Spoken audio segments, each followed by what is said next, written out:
Rakesh ji thank you so much. Thank you అండి. Yeah ఇప్పుడు మీరు సీజన్ 3లోకి అడుగు పెట్టేశారు అఫీషియల్గా. బొకే ఇచ్చాం కాబట్టి మేము వెల్కమ్ చేసేసాం మీకు. సో ఇప్పుడు చెప్పండి మీరు. మీరు ఇటు వస్తారా? నేను అటుండనా? ఎందుకు? మీకు ఈ ప్రొఫైల్ బాగుంటుందా? నాకు తెలుసు, అర్థమైంది. ఓకే, ఎందుకంటే రేపు రకరకాల యాంగిల్స్లో నాకు చూసుకోవడం ఇష్టం లేదనమాట. కొంచెం మంచి యాంగిల్లో ప్రెజెంట్ చేసుకుందాం అనుకుంటున్నాను. అర్థమైంది, ఇది అర్థమైంది. అమ్మాయిల కష్టాలు ఇవన్నీ. సో యా గీత, మీరు అసోసియేషన్ జర్నీ అండ్ ఆహా తెలుగు ఇండియన్ ఐడల్ సీజన్ 2 చేశాక సీజన్ 3కి నేను ఎక్స్పెక్ట్ చేయలేదు కాల్ యాక్చువల్గా. ఎందుకంటే మేబీ వీళ్ళు అనుకుని ఉంటుంటారు సీజన్ 2కి సీజన్ 3కి మధ్యలో నాకు ఒక బాబు పుట్టాడనమాట. సో ఏంటంటే కంగ్రాచులేషన్స్ ఫర్ దట్. నేను కూడా నేను అనుకున్నాను వీళ్ళు ఈ అమ్మాయి బిజీగా ఉండుంటుంది ఫ్యామిలీ లైఫ్లో పర్సనల్ లైఫ్లో అని వీళ్ళు ఎలాగో పిలవరు అనుకున్నా. కట్ చేస్తే కాల్ వచ్చింది. కాల్ వచ్చిన వెంటనే మేము సీజన్ 4 కోసం కూడా వెయిట్ చేస్తున్నాం. సో స్వీట్ శ్రీరామ్, ఇంత స్వీట్గా నువ్వు ఉంటే యాక్చువల్గా శ్రీరామ్ నేను కలిసే స్టార్ట్ చేశాము. అండ్ అసలు తను ఏం చెప్పారు, మీరేం చెప్తున్నారు? తన స్వీట్నెస్ గురించి చెప్పాక విషయం చెప్తాను. కలిసే స్టార్ట్ చేశాము కెరియర్ సై సింగర్స్ ఛాలెంజ్లో. సో అప్పటి నుంచి is been a very good friend of mine and ఇద్దరం కలిసి ఎన్నో పాటలు ఎన్నో రికార్డింగ్స్ కూడా పాడాం, షోస్ చేసాం. And thank you so much for being so kind. And season 4లో కూడా touch gold. Yeah and Sriram Chandra చెప్పింది వేరే, అంటే సీజన్ 2కి సీజన్ 3కి మధ్యలో మీ సిరీస్ పెరిగింది అని. అచ్చా స్క్రిప్ట్ అదా నాన్న? ఓకే ఓకే ఓకే, స్క్రిప్ట్ లేదు అంత ధైర్యం చూసావా? నేనేంటి సీజన్ 4లో కూడా నువ్వు వస్తావేమో అంటున్నావేమో అనుకుంటున్నాను, ఎక్స్పెక్ట్ చేయలేదు. ఓకే సీజన్ 4 కా దైవేచ్ఛ శివేచ్ఛ, రాతను ఎవడు మార్చలేడు గీత ఉండగా. ఓకే గీత అంటే యా యా.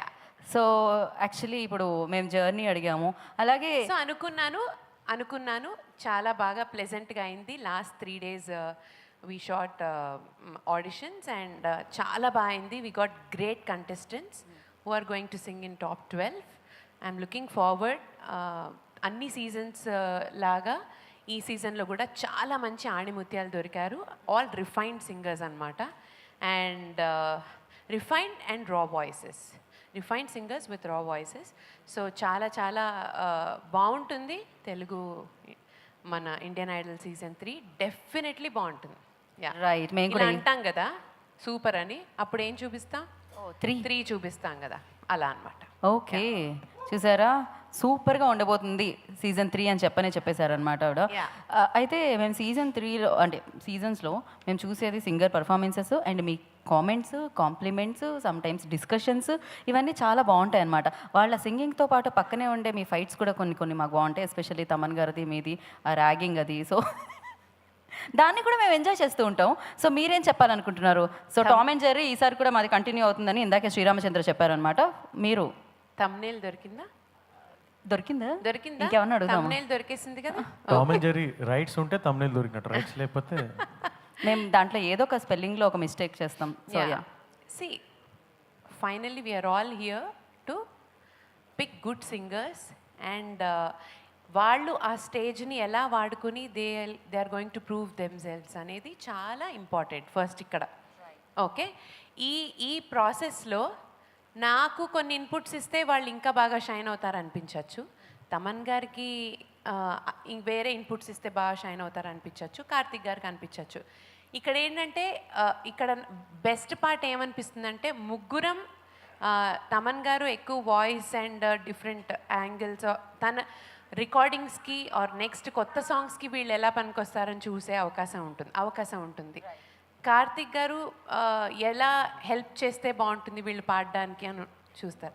నేనేం చూస్తాను అంటే వీళ్ళు వెళ్ళి రికార్డింగ్లో ఎలా పాడతారు, వీళ్ళ గ్రాస్పింగ్ ఎలా ఉంది, వీళ్ళు ఒక ట్యూన్ని ఎలా వాళ్ళు ఓన్ చేసుకున్నారు, అసలు ఆ ట్యూన్ని వాళ్ళు ఇష్టపడి పాడుతున్నారా, కష్టపడి పాడుతున్నారా, సరిగ్గా నేర్చుకున్నారా, సరిగ్గా విన్నారా లేదా అనేది నేను చూసే పాయింట్స్. వాళ్ళ డైనమిక్స్, వాళ్ళేంటి ఎక్స్ ఫ్యాక్టర్ ఏం యాడ్ చేస్తున్నారు పాటకు అనేది నేను చూస్తా. సో డెఫినెట్లీ ఒక్కొక్కసారి డిఫరెన్స్ ఆఫ్ ఒపీనియన్స్ రావచ్చు, but you should always agree to disagree. అంతే కదా స్టేజ్లో సో ఉన్నప్పుడు ఏదేం జరిగినా ఫైనల్ అవుట్పుట్ కోసమే కదా ప్రయత్నం చేసేది యా Yeah. ఫైనల్గా ఒక మంచి ఇండియన్ ఐడల్ దొరకాలనే కదా మీ ప్రయత్నం అంతా మేము దాన్ని కూడా ఇష్టపడుతూ ఉంటాం మాకు బాగా అనిపిస్తాయి అవి కూడా చూస్తున్నప్పుడు సో ఇంకొక ఫైనల్గా ఏంటి అంటే మీరు సింగర్ కాబట్టి సింగింగ్లో స్టేజెస్ ఉంటాయి కదా so first stage second third high pitch అని అలా మీరు సౌత్ ఇండియా షాపింగ్ మాల్ ఆహా తెలుగు ఇండియన్ ఐడల్ సీజన్ 3ని మీరు చెప్పాలి స్లోగా కొంచెం ఫాస్ట్గా హై పిచ్లో సా అలా అక్కడ నేను అంత ఎక్కువ ఆలోచించానండి నా చిన్నప్పటి నుంచి నాకు మ్యూజిక్ డైరెక్టర్ ఏం చెప్తే అది పాడడం అలవాటు అనమాట సో మా తమన్ గారు ఆల్రెడీ లాస్ట్ ఇయర్ కంపోజ్ చేశారు తెలుగు ఇండియన్ ఐడల్ ఆహా అని చేశారనమాట నాకు తెలుగు ఇండియన్ ఐడల్ అన్న వెంటనే నాకు అదే పాట గుర్తొస్తుంది and I like that song and ఆ పాట పాడాం కాబట్టి అదే పాడతాను అనమాట Okay, అదే ఒకసారి. చెప్పేశాను మీకు ఒకసారి పాటలాగా ఒకసారి చెప్పండి మళ్ళీ తీసుకుందాం మనం ఇంకాసేపట్లో మనం దీన్ని క్యాప్చర్ చేద్దాం స్పెషల్గా so thank you so prepare అయి చేస్తానమ్మా అర్థమైంది నాకు అందుకే కవర్ చేస్తున్నా థ్యాంక్ యూ గీత గారు thank you thank you so much yeah and the biggest strength of Telugu Indian Idol season 3 అంటే సీజన్ 1 నుంచి సీజన్ 2 కూడా నేను ఉన్నాను కాబట్టి చెప్తున్నాను is are musicians okay the way they elevate a singer అంటే ఒక మ్యూజిషియన్ వెనకాల ఇచ్చే బ్యాకింగ్ బట్టి ఆ సింగర్ పాడేది ఎంత ఎలివేట్ అవుతుంది ఆర్ ఎంత పాడవుతుంది అనేది సింగర్స్కి మ్యూజిషియన్స్కే తెలుసు వీళ్ళు ఎప్పుడు కూడా ఈ టీం అందరూ కూడా దే ఆల్వేస్ వాళ్ళు ఒక మైండ్ సెట్లో ఉంటారు అండ్ వాళ్ళు ఒక ఉద్యమంలో ఉంటారు మా దగ్గరకు వచ్చి పాడే సింగర్ ఎలివేట్ అవ్వాలి వాళ్ళు హైలైట్ అవ్వాలి వాళ్ళు బాగా పాడాలి వాళ్ళకేంటి మనం ఎలా సపోర్ట్ చేయాలనేది సో నాకు చాలా పర్సనల్గా ఇష్టం అండ్ పర్సనల్ ఫేవరెట్ అని చెప్పొచ్చు and strength of this season 3 is are musicians come what may Shubham so thank you so much ఒకసారి నవ్వి వెల్కమ్ అంటే నవ్వి తీసుకోవచ్చు కదా కాంప్లిమెంట్స్ మీరు అప్పుడు కూడా ఆలోచిస్తున్నారు నెక్స్ట్ స్టే ట్యూన్ అని thank you so much Geetha thank you and looking forward మేము ఈగర్లీ వెయిట్ చేస్తున్నాం సీజన్ 3 కోసం మీ జడ్జ్మెంట్ కోసం మీ కామెంట్స్ అండ్ కాంప్లిమెంట్స్ కోసం థ్యాంక్ యూ